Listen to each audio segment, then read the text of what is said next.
Oh, it did that thing Back, where it's like not letting me go live, but it says we're live. So I'm not really that's sure. interesting. We're going to check that out, but we are recording. So I'm going to go ahead and introduce myself. This is Dr. Megan, And I'm Joe Smith.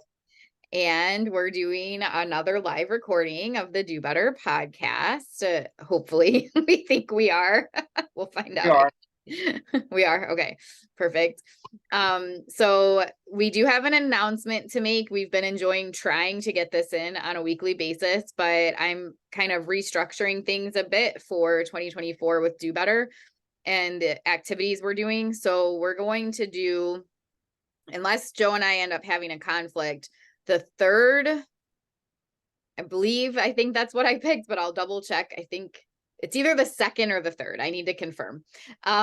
Tuesday. So still same time, but we're just going to do once a month, have the podcast recording. So we have our session today, December 12th. We're going to have a special session on December 19th with Callie Plattner, who's going to talk about motivational interviewing. And then we will start doing monthly sessions, maybe talk for a little bit longer if we have more to say. In 2024, but I have to confirm which Tuesday it's going to be. But we're trying to have all of our live content for Do Better at the same day of the week and time. So hopefully more people can just kind of block that out on their schedule and attend our live events. So that's the reason for the change. So hopefully we'll see some of you at not just the Do Better podcast recordings, but the other things that we're doing as well, like our webinars or meetings with Dr. Megan. All right, Joe, are you ready to spin the wheel? Let's spin that wheel. All righty. Let me pull it up. We did add one thing to the wheel. Maybe we'll get it, maybe we won't, about setting goals. And we're always Yeah. in need of topics. So if you have a topic you'd like to add to the wheel or would like for us to talk about on the podcast, feel free to leave it in the comments or shoot us an email.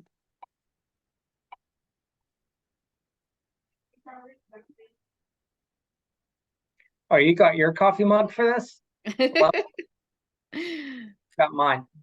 The wheel is being very slow. What is it doing? It's okay. I need to drink my coffee. I'll just sit here and Okay. drink What is your, I can't those see it. Oh, it's the skills. elf one.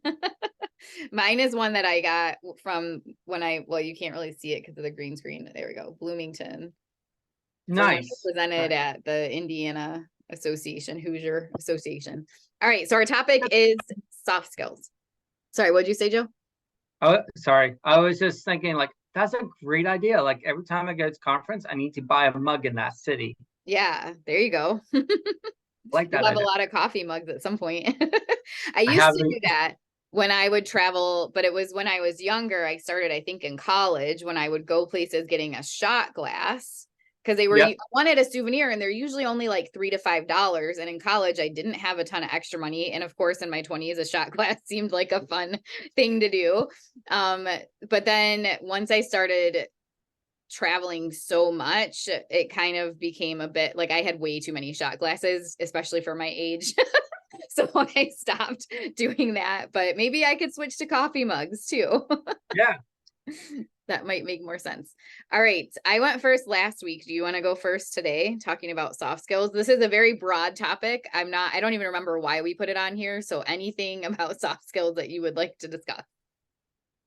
Yeah. So I'm thinking just as a BCBA, like one of the things that I know when I was in grad school, we didn't really talk about soft skills as much at all during our programs or our classes. And once I moved into this field full time, like I realized how quickly like a lot of the BCBAs when they're newer, they don't have a whole lot of soft skills. Luckily, I was a teacher before becoming a BCBA, so I had a lot of practice and a lot of times in my life where I had to develop more and more soft skills just because I'm dealing with a bunch of other health professionals, I'm dealing with coworkers, other educators, and I had to, and parents especially, and find ways to reach them where they're at. And make sure I'm professional, but also I talk to them in a way that is, you know, respectful, that I'm coming from a place of listening, and that I'm hearing them out, and they feel validated, and their feelings feel validated, and they feel like they're being respected. So some of the soft skills I learned like when I was a teacher is, one thing is like, just listening to the parents and really, I mean, keep away all my distractions, cell phone, computer, laptop. Like I put those away and I just focus on the parent and made sure I was listening to their needs and their concerns about their child. Especially because these parents, they're fighting a huge system. This education system is sometimes, depending on the district, even sometimes just the school. Um, the parents I mean, run into so much red tape, so many issues just trying to get services for their child. Same way in the ABA world is that these parents are reaching out straws, trying to find ways to help their child. So I found like in my practice is one of the best ways to really reach a parent is to sit down and listen to them and really hear them out. And after listening to them, I would just ask questions to, get more clarity, more understanding of what they need. So then we can have a better working relationship together. Because at the end of the day, I'm not going to be effective if my parents aren't on board with me. So like one of my biggest thing is learning how to listen to my parents. Megan, do you have a soft skill like you think is like super important? So I definitely agree with you about being able to listen. And I think another soft skill that's tied in with listening would be staying non-judgmental and open and curious to whatever it is that they're saying. And I think not only did the grad programs that were around when I was in grad school, but possibly might still exist in this way, not cover soft skills because it wasn't part of the task list, which I think is just wild. We're a human services field. This is definitely something that should be covered. But not only did they not cover it, but it was almost the opposite, where we weren't taught to listen or be open and curious, but more like kind of try to shove behaviorism down everyone's throats, whether it was the parent or the school or whatever team members were there. We were taught to be like, we know exactly what needs to be done here. We're doing it this way, or we're not doing it at all. So of course, tying in with that would be any soft skills around how to be collaborative, which would tie in, having some level of empathy and perspective taking and being able to be compassionate. Really allowing space for different perspectives and then figuring out how to come up with the best plan from there, instead of just this automatic assumption that as a behavior analyst, whatever we're saying is the best option for the situation. So those are the ones that I tend to see as important. I also think that I don't know if it's different necessarily, but there's a lot of dynamics that come up within our field that when I had navigation, we had to figure out whether it was part of our employee handbook or just different trainings that we were doing and things like that. But we had to really lay out a lot of clear expectations for how the supervisor and supervisee interacted with one another, because a lot of times people were getting into some drama and like tiffs and things Mm-hmm. like that, just simply over how supervision was being conducted, and people not having the soft skills, whether they were the supervisees and needed to give feedback to their supervisor about needing more out of supervision or a different way of being supervised, or if they were the supervisor trying to coach the supervisee. There was a lot that came up because people had never been trained on those different soft skills of just people skills and how to interact with one another.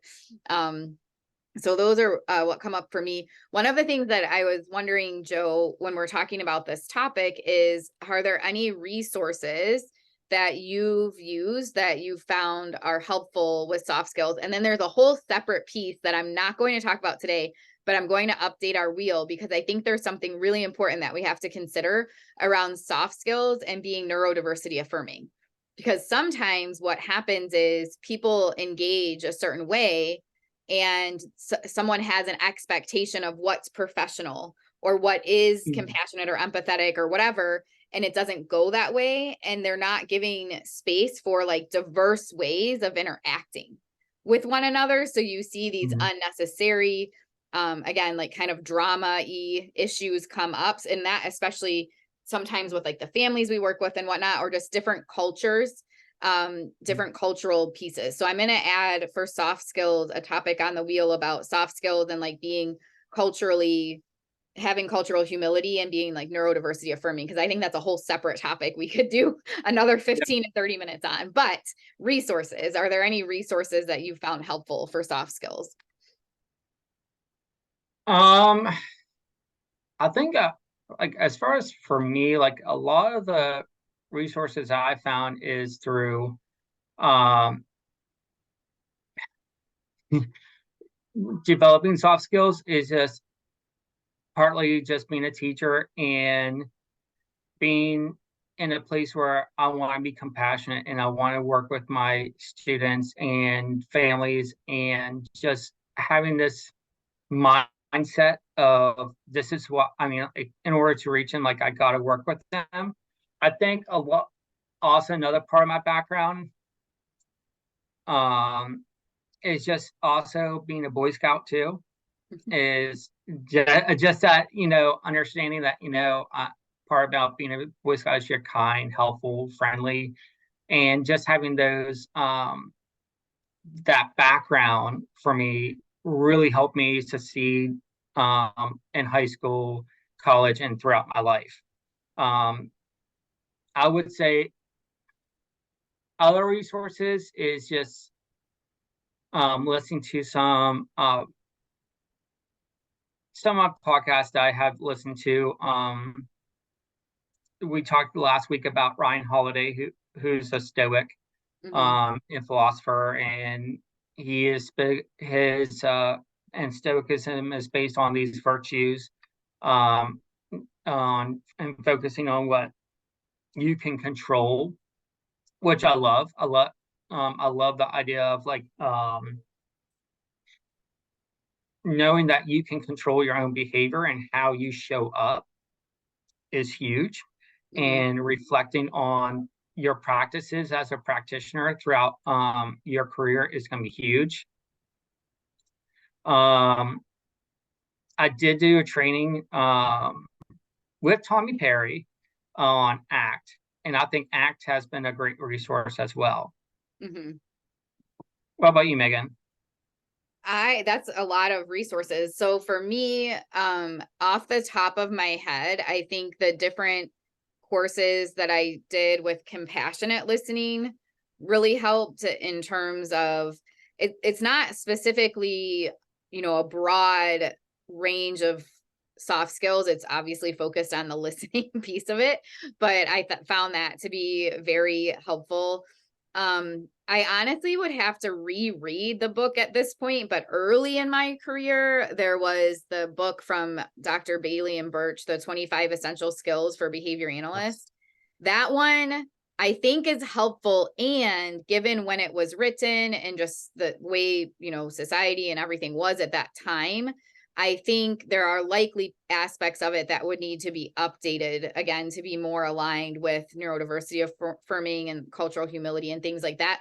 It still is a good read and then, discussion topic to have with your team to, talk about which things would apply and which things, wouldn't apply. And then there are definitely some folks on social media that I don't know their accounts off the top of my head, but just seeing how they engage and type, and especially how they address kind of like difficult topics and things like that are good models. I think soft skills is one of those things where you have to be surrounded by people who model the soft skills you're trying to exhibit, because you can read about it and you can look at, what nonverbal cues you should use and what types of things you could say and how you should make your statements and all of that. But it's completely different to then actually do it. And even if you use behavioral Yes. skills training and practice it in role play and whatnot, if you're not surrounded by people who have strong soft skills, you're likely going to imitate the people that you're engaging with, and your soft skills will suffer as well. So if you kind of reflect on your, whether it's your friends or your teammates and things like that from the work you're doing, and you can't really pinpoint a person or two that you could look up to for their soft skills, it might be a good idea to try to either watch content on social media or YouTube, or try to seek out some new colleagues so you can have that model of like diplomacy and being able to engage in those soft skills. And there's also that, the book by Dale Carnegie, How to Win Friends and Influence People. Again, same thing. I mean, that book is from probably like the 70s. So again, it might be another one that would need to be discussed a bit to align with hopefully current people's current values of being neurodiversity affirming and engaging in cultural humility. But it's still a good starting place to look at. These are some things that you might want to do. And I'm pretty sure most of Aubrey Daniels' books are pretty good on soft skills as well. I was just going to bring up the point that so one of the books I read, either in my undergrad or graduate program, it's Bringing Out the Best in People by Audrey Daniels, and I love that book. And it's a great book for anyone who's looking at going into any kind of human services field, any type of field where you have to be a team player and you're working with people. And that it's a great book. I love it. And it's been around for a long time too. Yeah. I have two more. One is now I have to try. Oh, Denny Reed, and the books and trainings that he does. He's a person, from the OBM side of behavior analysis, and he has quite a few books. He has one like Motivating Human Services Staff, and he has another one, and I think he just came out with a newer one as well. So any articles or books or courses by him are usually really helpful. But the last one is AI right now. So like ChatGPT, when I have a difficult, it only works for certain things, but if I know ahead of time that I need to respond to something and I want to engage in empathy or empathetic and compassionate, collaborative type of response, especially if I already have like what the person said to me, like maybe they sent me an email or posted a comment or something, I can use Chat GPT to help give me ideas. I usually don't copy it word for word because I want it to be my own words, but B, it's pretty obvious, I think, at this point when people are using Chat GPT. So I try to take what it suggests and then, put in my own wording for it, or I'll type what I'm thinking of saying and then ask it to give me feedback on how to make it more compassionate or empathetic. And that's been really helpful from that model side of things. I'm pretty much by myself. So like I get to interact with people like you when we're doing the podcast, or folks when we're doing online stuff for Do Better, but I'm a one woman show over here. So it's not like I have models around me showing me how to be empathetic or compassionate. I have friends, obviously, but generally speaking, for most of the day, unless I'm interacting with my son or my parents, I am just in my own head. So being able to kind of use Chat GPT as my model has been really helpful. And there's another resource called Goblin that does something similar. You can type in what you're wanting to say and then pick what tone you want, and it was created, I think, specifically for neurodivergent, and it has things like how to make it softer And I haven't used it as much as ChatGPT, but I really enjoyed it when I played around with it a little bit.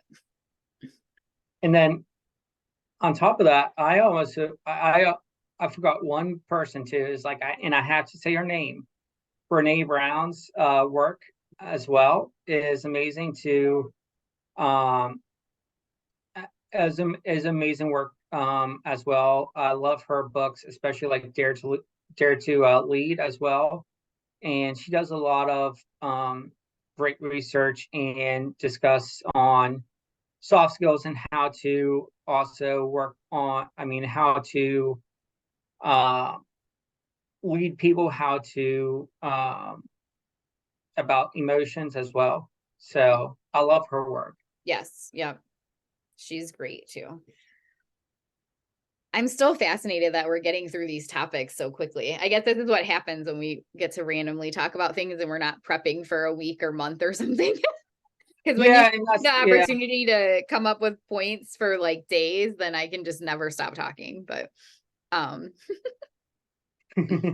yeah, I love the topics and love how fast we're getting through them. But I feel like soft skills is like if we plan it out, we could talk hours about it. oh And yes, yep, for sure.